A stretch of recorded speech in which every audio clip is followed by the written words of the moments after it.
aujourd'hui, c'est être convaincu qu'on est capable de le faire. C'est vrai dans le projet ici de Benoît avec Aerospace Lab, c'est vrai avec Fabien Pincard sur Odoo, c'est vrai, j'en suis sûr, avec toi, avec Startup Vie. Mais oui. Grosse pression quand même maintenant. Parce qu'ils disent, ouais, on mise sur toi, maintenant il faut livrer là. On est d'accord, on l'a quand même entendu sans filigrane, hein. C'était sympa. Plusieurs fois. Ouais, faut livrer là. Ouais, c'était sympa la petite histoire, la petite musique, mais maintenant il faut livrer. J'ai vécu effectivement quand il est parti en Californie aussi, ou voilà. Sans toi, avec toi? Sans moi. Et puis lui on me proposait un poste pour 2 ans. Où là, bah voilà, je lui ai dit, on dit pas non à la NASA, donc tu peux rester, mais la relation s'arrêtera. Ah oui? C'est moi ou la NASA. On est là pour un nouvel épisode de Startup Vie, la série Aerospace Lab. Aujourd'hui, truc de dingue. Alors, on a à peine fait une vidéo sur la première usine, elle est à peine ouverte, qui est une nouvelle qui a annoncé la 3e plus grande usine dans le monde pour création de satellites.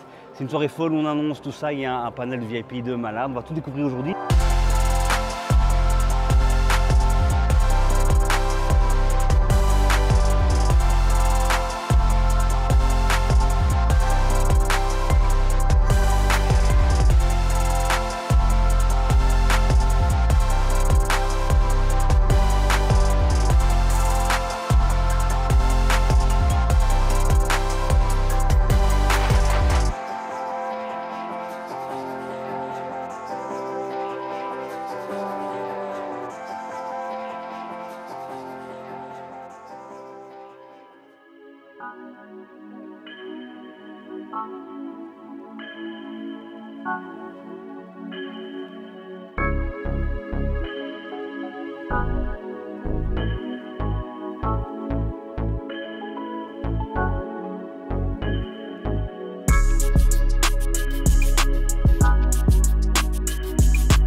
Charleroi, le nouveau Thales, c'est ça Aerospace Lab pour toi?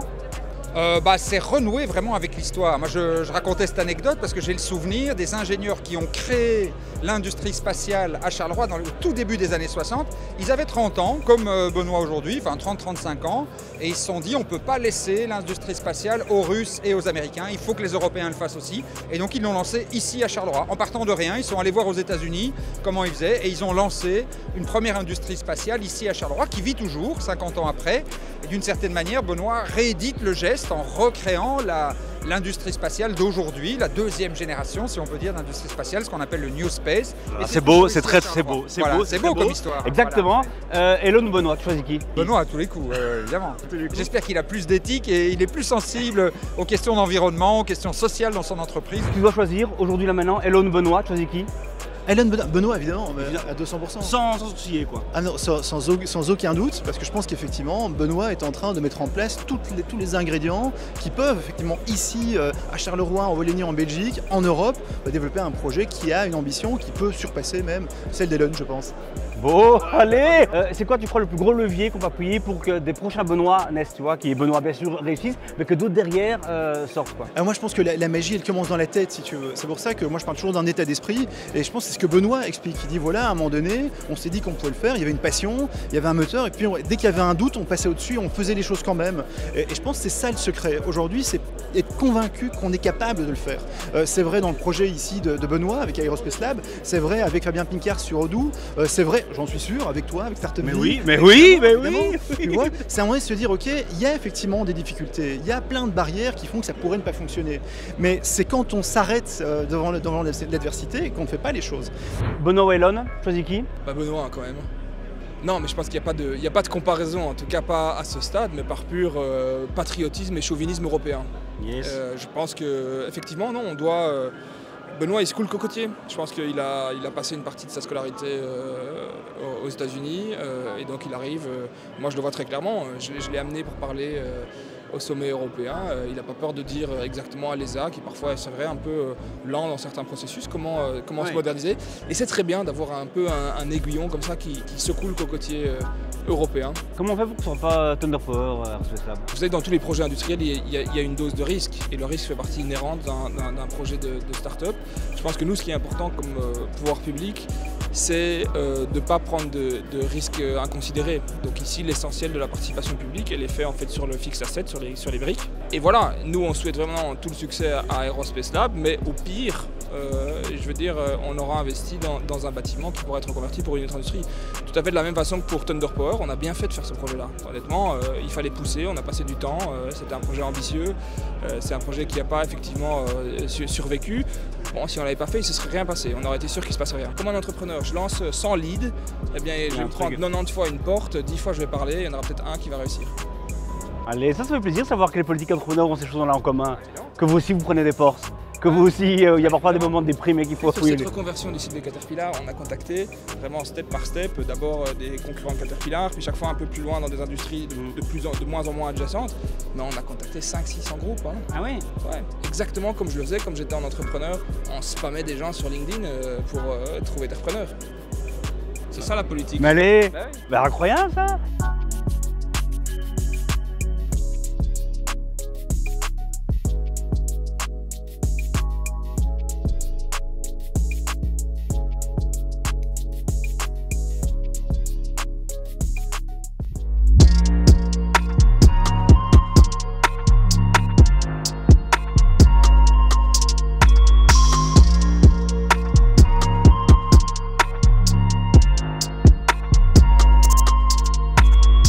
Sambre Invest, partenaire et d'Aerospace Lab, c'est vous qui faites l'usine?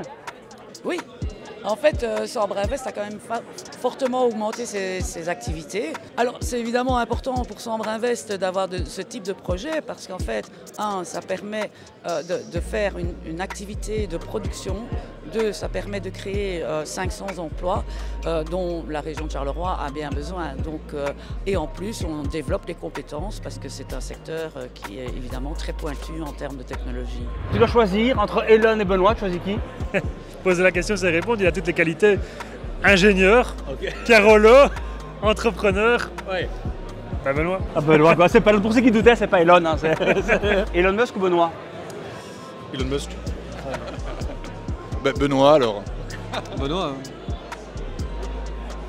Ah, Benoît quoi. Benoît.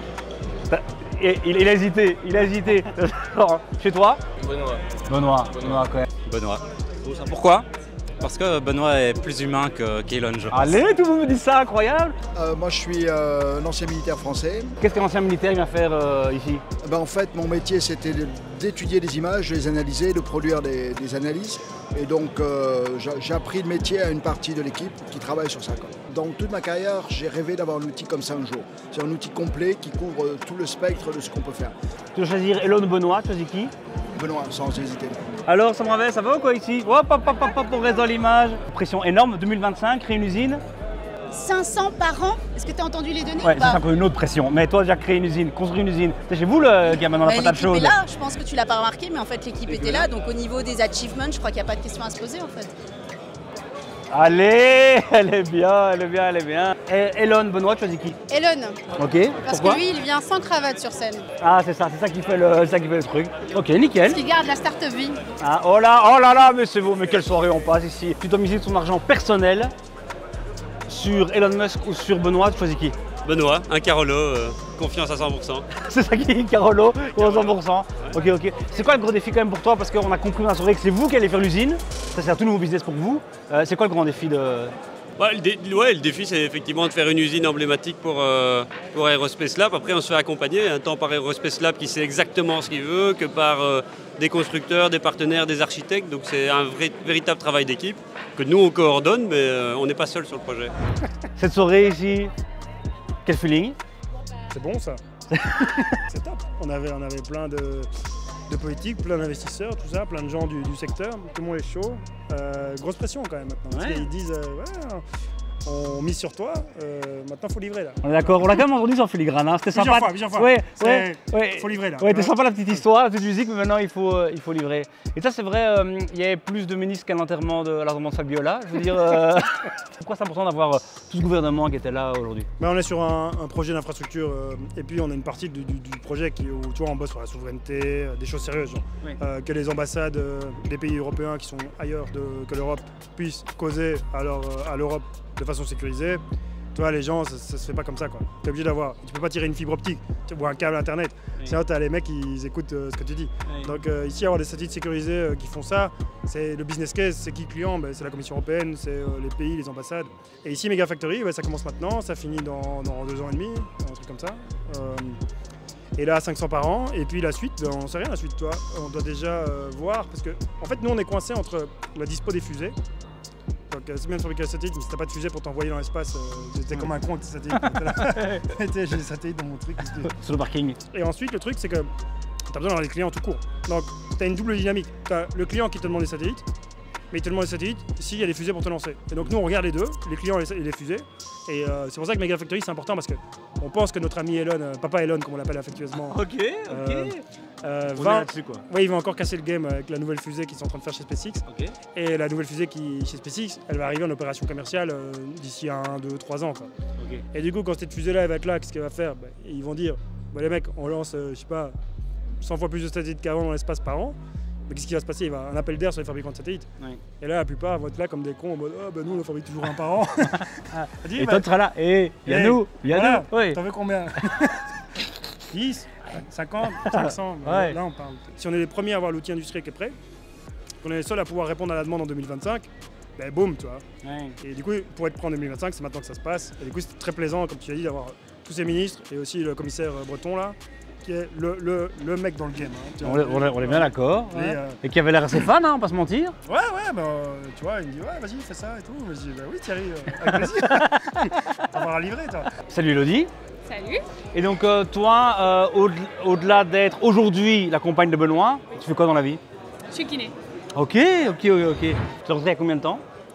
Il y a 12 ans. Ok. J'ai vécu effectivement quand il est parti en Californie aussi, voilà. Sans toi? Avec toi? Sans moi. Ok. Parce que moi j'étais aux études encore. Ok. Il a fait un stage de mémoire, je pense, c'est 6 mois. Et puis lui on proposait un poste pour 2 ans. Où là, je lui ai dit, on dit pas non à la NASA, donc tu peux rester, mais la relation s'arrêtera. Ah oui? C'est moi ou la NASA, ouais. Ah oui. Et il a choisi toi? Ou la NASA? Il est revenu ah oui, c'est ça? en Europe. Ah oui, d'accord. Waouh!